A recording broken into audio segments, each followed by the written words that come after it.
Vamos agora ao quadro Você Pergunta e Nós Respondemos. Pastora, a nossa irmã e ouvinte Clara, ela quer saber se o Salmo 51, sobre o Salmo 51, pode clamar a Deus para perdoar a outra pessoa ou isso é pessoal? Perdoar é encaminhar para o caminho do bem? Quero dizer, irmão, que pecados pessoais são pecados que a própria pessoa que errou deve pedir perdão a Deus. No caso de Davi, ele pecou, ele próprio se dirigiu a Deus pedindo perdão.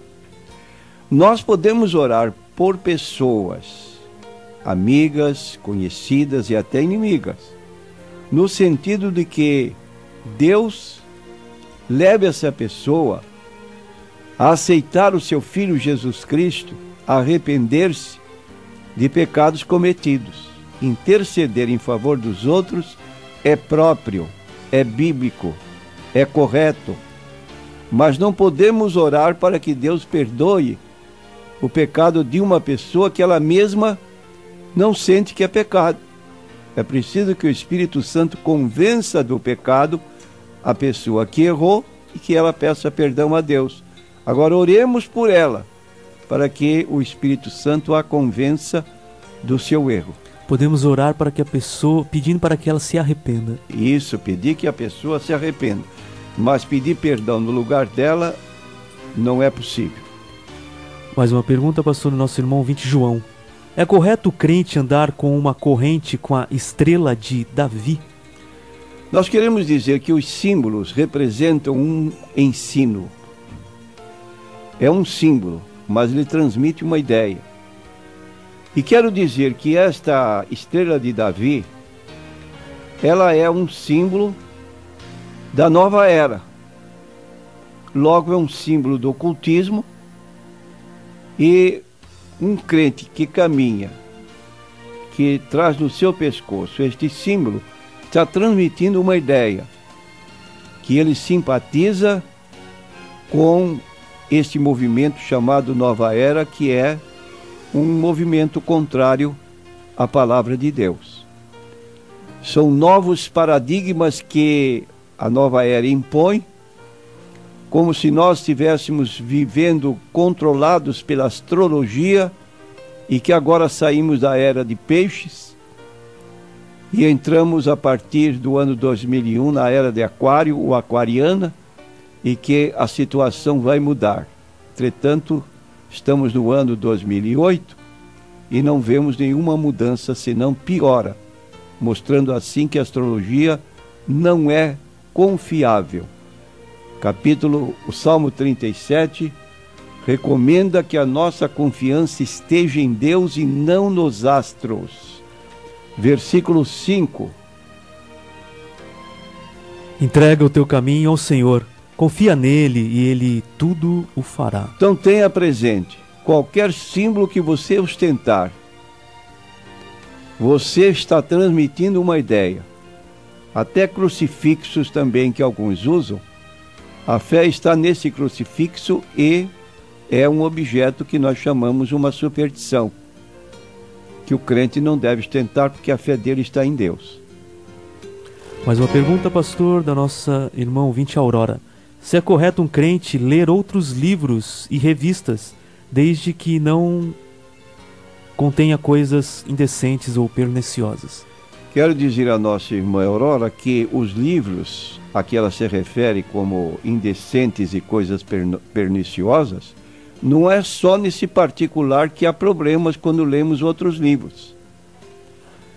Piores ainda do que estes livros que apenas trazem prejuízo para o corpo da pessoa, a prática da fornicação e outros assuntos ligados à pornografia.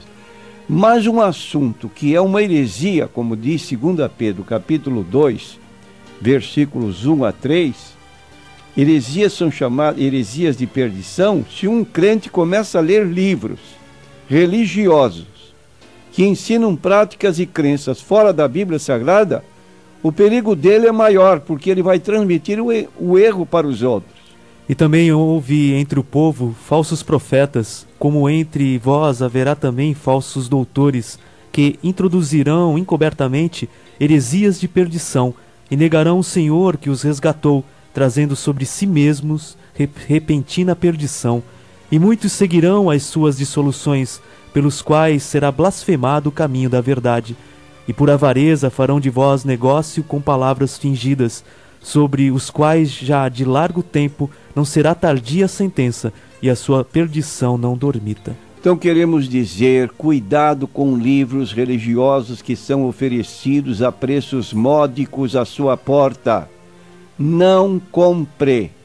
Repito, não compre qualquer literatura de fontes religiosas, de pessoas que batem à sua porta, às vezes simpáticas, bem trajadas, mas não esqueça de Mateus 7,15. O que é que Jesus previne em Mateus 7,15? Adota-se um ensino contra a Bíblia Sagrada, embora os livros tragam citações bíblicas.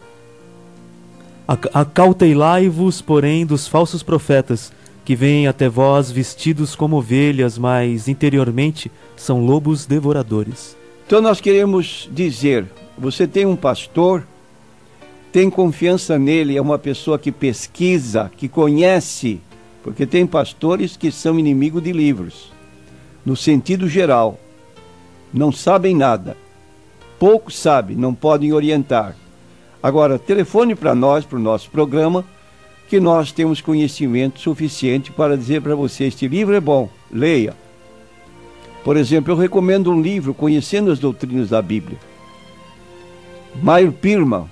É um livro que você devia estudar paralelamente com a Bíblia, porque são doutrinas que estão apoiadas pela Bíblia Sagrada.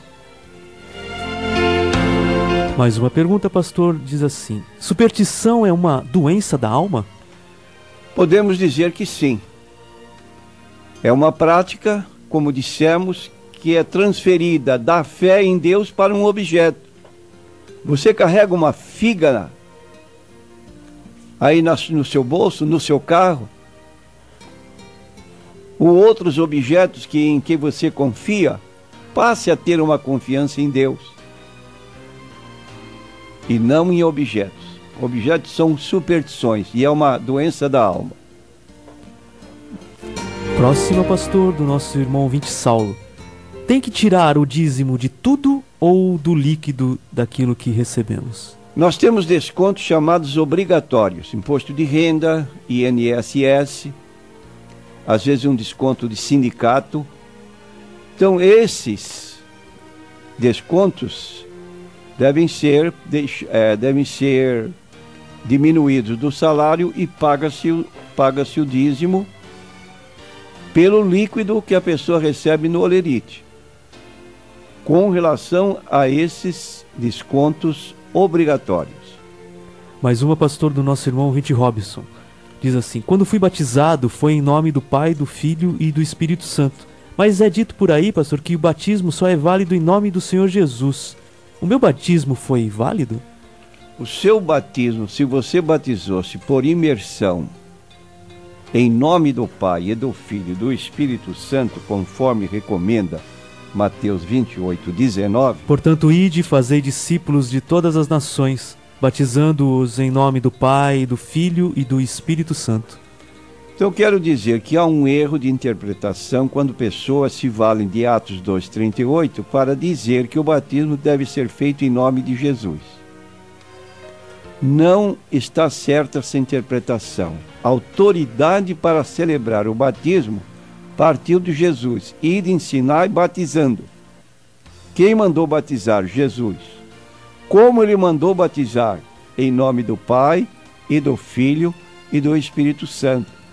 Então a autoridade para a celebração do batismo é de Jesus. A administração do batismo dentro da fórmula que Jesus estabeleceu, uma fórmula inalterável, em nome do Pai e do Filho e do Espírito Santo. Quero dizer, Robson, que o seu batismo é válido, não se sujeite a outro batismo, porque aí você está errando. você está passando fora da Bíblia Sagrada. Pastor, e uma pessoa que foi batizada, começou a frequentar naquele momento a igreja, se converteu e ali mesmo já foi batizada, sem um ensino, sem um discipulado, esse batismo é válido? O problema é que esta pessoa não tem noção do que está fazendo. O texto bíblico diz: ide, fazei discípulos. Primeiro se discipula, se orienta, se esclarece e depois se batiza. Uma pessoa que se batiza incontinente, ou seja, logo após que se entrega para Jesus, ela não tem noção do que está fazendo. O responsável por isso é a pessoa que está presidindo, que leva uma pessoa que desconhece as doutrinas bíblicas para o batismo.